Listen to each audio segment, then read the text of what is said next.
Je vous emmène aujourd'hui au musée du Louvre qui propose une exposition Naples à Paris qui se tient jusqu'au 8 janvier 2024. Alors il ne s'agit pas là d'une exposition classique avec un espace dédié comme ce que l'on peut vivre habituellement puisque l'exposition propose 3 actes en 3 lieux distincts.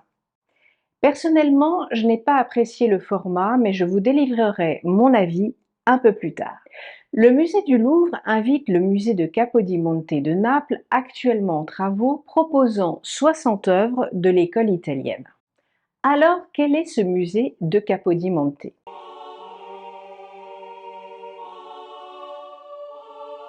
Le palais, anciennement utilisé comme résidence de chasse par les souverains bourbons, est aujourd'hui connu sous le nom de la Reggia en italien. Il abrite l'un des plus grands musées d'Italie et l'une des pinacothèques les plus importantes d'Europe, tant en termes de nombre que de qualité exceptionnelle des œuvres conservées. Capodimonte se distingue en tant que l'un des rares musées de la péninsule italienne à présenter des collections couvrant l'ensemble des écoles de la peinture italienne, ce qui est évidemment incomparable. Alors, quel est le contexte de la collaboration entre le musée Capodimonte et le musée du Louvre?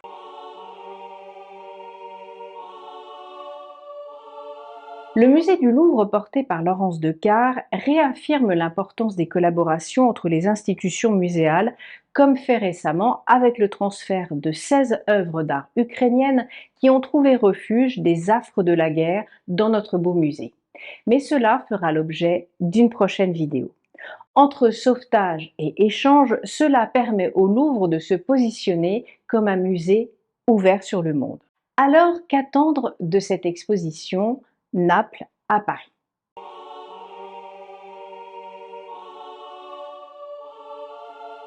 Tout d'abord, ne soyez pas surpris car il vous faudra grimper quelques marches d'escalier, magnifiques au demeurant, pour accéder à certaines parties de l'exposition, puisque je vous le rappelle, celle-ci est divisée en 3 parties sur 3 lieux différents.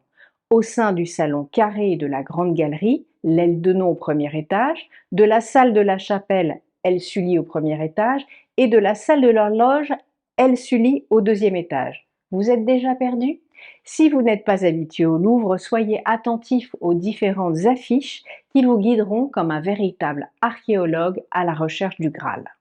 Mais une fois surmonté cet exercice de style, vous pourrez admirer des tableaux de grands maîtres tels que le Titien, 3 des plus belles toiles de Parmigiano, le Caravage et la bouleversante Crucifixion de Masaccio, ainsi que de magnifiques dessins préparatoires de Raphaël et de Michel-Ange pour les décors du Vatican. N'oublions pas également des œuvres de Corrège et de Carache. Enfin, la pièce maîtresse de l'exposition, annoncée partout dans la presse et de la collection du musée de Naples, est la cassette Farnèse, datée de 1548-1561, réalisée en argent, cristal de roche et lapis-lazuli. Les tableaux napolitains se trouvent là parmi ceux du Louvre, un peu comme des clandestins s'intégrant parfaitement aux œuvres des collections permanentes du musée. Les cartouches rouges qui illustrent les tableaux italiens sont les seuls à nous rappeler leur origine, car on pourrait sinon croire que ces tableaux ont toujours été là, et cela est d'autant plus vrai dans la Grande Galerie. Je vous propose maintenant de vous présenter quelques œuvres que j'ai choisies pour vous.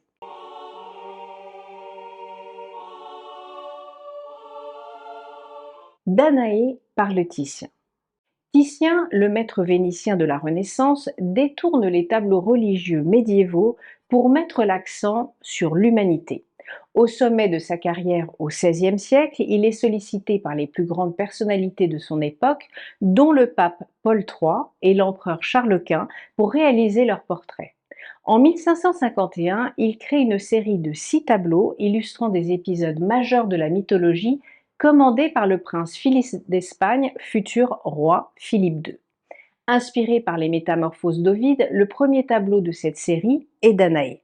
Cette œuvre résonne encore aujourd'hui comme un manifeste de la Renaissance italienne. Guidés par les principes humanistes, les artistes de cette époque revisitent l'Antiquité et son idéal de beauté, abandonnant ainsi le modèle artistique et philosophique du Moyen Âge où Dieu était au centre de tout. Désormais, c'est l'humain qui occupe le cœur des créations artistiques et des préoccupations, et Titien proclame cette transformation de manière éclatante à travers cette représentation nue, incarnant la chair, les os et la passion. Il faut tout de même garder en mémoire que dans les représentations médiévales, Danaé était souvent vêtue d'une tunique bleue évoquant la Vierge Marie. Ici, Titien rompt avec cette tradition sacrée. Au contraire, il lui donne des attributs typiques d'une courtisane, tels que des cheveux blonds tressés, des boucles d'oreilles et un bracelet. Allongée nue, baignée dans une lumière éclatante et reposant sur des draps blancs soyeux, elle s'offre sans pudeur aux visiteurs impromptus, qu'ils soient Jupiter ou un simple spectateur du tableau. Pour donner vie au mythe de Danaé, Titien aurait puisé son inspiration dans les courbes voluptueuses de la Léda perdue de Michel-Ange et dans l'allégorie de la nuit du tombeau de Julien de Médicis. Le succès de cette œuvre est tel que l'artiste réalisera une autre version pour le roi Philippe II d'Espagne.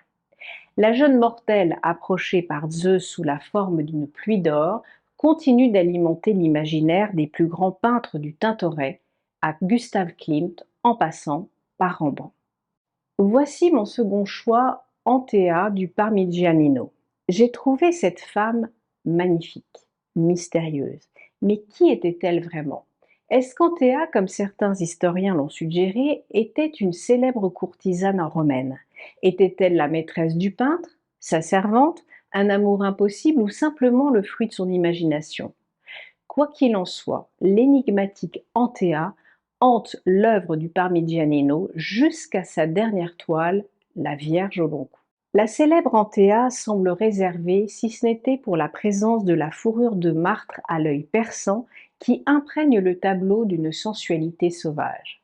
Son bras gauche semble effacé, raccourci, reflétant les déformations typiques du maniérisme. La parfaite séparation des cheveux, soulignée par une perle, répond au décolleté qui dirige le regard du spectateur vers la poitrine de cette jolie femme mystérieuse, créant une fausse symétrie trompeuse. Mon coup de cœur de cette exposition est définitivement le cabinet des dessins et des estampes de Capodimonte qui doit une partie de ses trésors à Fulvio Orsini. Cette collection rare comprend des dessins d'études et des dessins préparatoires, notamment des cartons considérés comme des œuvres autographes de Raphaël et de Michel-Ange.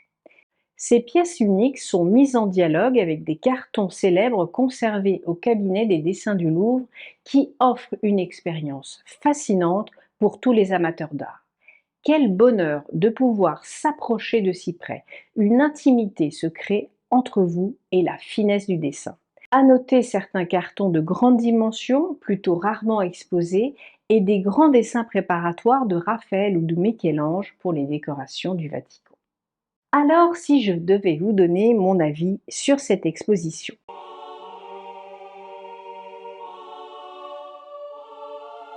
Vous l'aurez compris, l'éclatement en 3 parties ne m'a pas séduite, bien que la démarche soit logique si l'on voulait marier un temps les collections du musée italien et celles du Louvre. Mais de mon point de vue, il ne s'agit là que d'un léger flirt artistique, car il n'y a pas véritablement de dialogue entre les œuvres pour un public qui n'est pas forcément averti. De mon point de vue, j'aurais préféré avoir un espace dédié avec un aspect peut-être plus didactique pour faire comprendre le dialogue entre les œuvres. Il faut donc voir cela plutôt comme une balade dans le Louvre avec le fil rouge de cette exposition qui permet de voir de grands chefs-d'œuvre. Une occasion rare, néanmoins, de découvrir la richesse et la diversité de la collection de Capodimonte tout en redécouvrant les trésors du Louvre sous de nouvelles perspectives. Le point positif de cet arrangement est que vous sillonnez les salles du Louvre et vous vous dites « quel endroit merveilleux, il faut vraiment que je revienne ». Alors, comme je le dis souvent, allez au musée et profitez de ce bouillon de culture qui vous est proposé ici. À bientôt sur Expertisé pour de nouvelles visites de musées et d'expositions.